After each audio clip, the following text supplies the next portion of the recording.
On a tellement des dossiers. Deux adolescents menottés après une attaque d'une rare violence jeudi midi dans le secteur de la rue Murray, près de l'école secondaire Monseigneur-Parent, dans l'arrondissement Saint-Hubert, à Longueuil.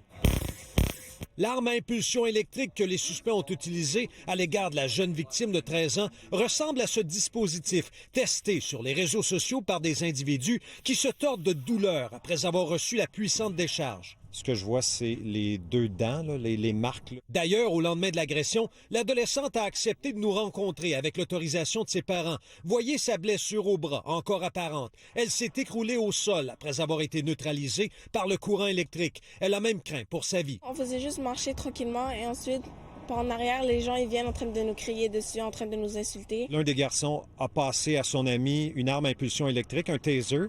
Et qu'est-ce qui se passe après?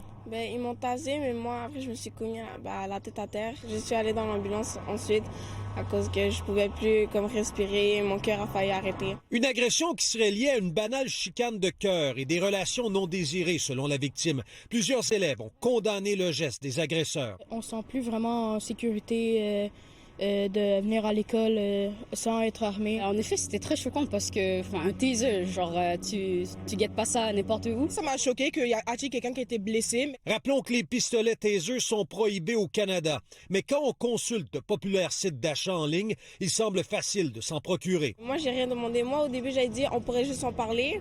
Mais eux, ils disent oh non, c'est toujours eux qui doivent avoir raison. Donc, ils m'ont fait du mal.